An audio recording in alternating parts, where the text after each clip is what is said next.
Okay, so here's a picture of that first stump. Actually, I need to clarify it. We actually only pulled one stump.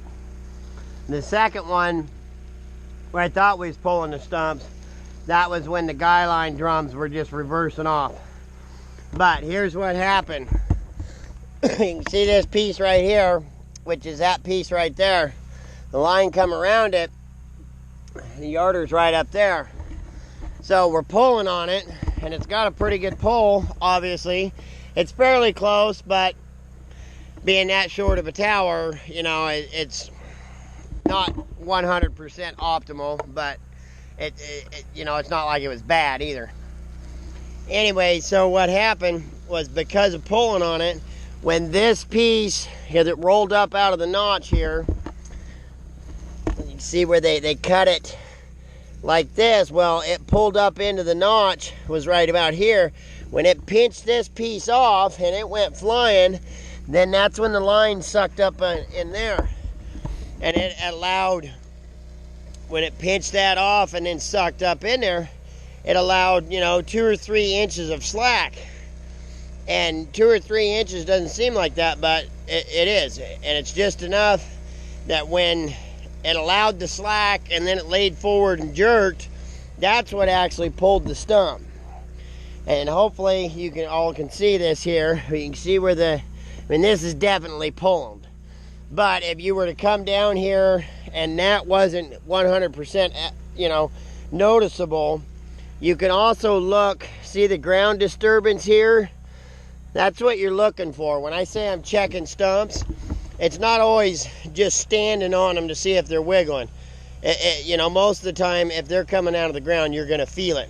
But if at the end of the day or something, you haven't gotten a chance to get out and check your stumps, so you go walking out there, well, they're not being pulled on, they're not going to be wiggling. So you looked for ground disturbance.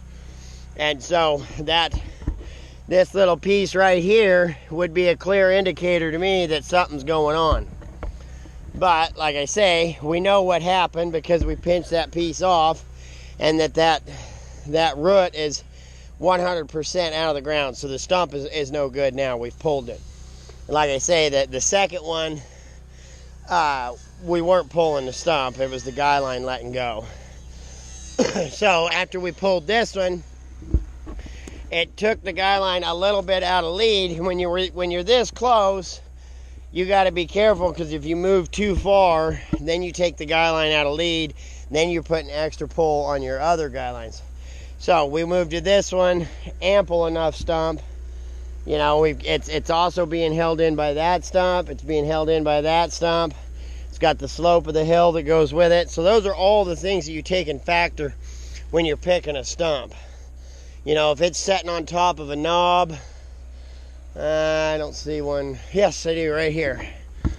This stump right here, sitting on top of there's a stump right here, sitting right on top of the knob. Even though it's a bigger stump, it would pull easier than the one that's going to be over the roll a little bit and has other stumps growing around it, because the roots all intertwine and make it harder to pull. So, you know, you take that all into factor along with size. Now, here's another stump that's right on top of the ridge. It's open to everything. If the wind was blowing on it really hard, it could have loosened the root system and all that. But it's a quite a bit bigger stump. So I'd have no worries about hanging on that one, where that one there, if I had absolutely nothing else, I would go to it. But if I had something behind it over the roll, that's what I would shoot for. So they just about got the cab welded on. It looks really good. I thought that they were just cutting that piece off and going to set it and weld, but they didn't. The way they cut it, it sets right inside and is going to be welded right to the existing cab that was there. It's not going to be overlaid, I guess what I'm saying. And the guy that cut it did a really good job. I mean, a microfracture of is all, so when he welds it, he's not going to have to put a bunch of fill in it, and it's going to make a huge difference. After we get it on, I'll make sure to get some more video of it. I wish I would have got more of the inside than I did before they cut it off. But I think that little bit I got showed you guys. I mean, I was sitting right up against the back of the cab, and I'm not a very big guy, so we'll get back to you in a bit. Welding the cab on now for the cab extension. We got it fitted real well. Like I said a minute ago, you wouldn't think that 16 inches would make that much of a difference, but it absolutely does. I know you're probably getting a funny view, but I'm trying not to watch it. I don't want to burn my eyes. That welder ain't putting on a fucking I know, pal, yeah.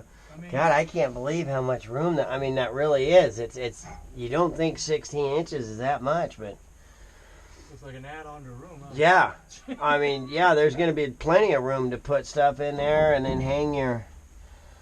I'll have plenty of places to mount my cameras. Hopefully I don't have to run it long enough to worry about it, though.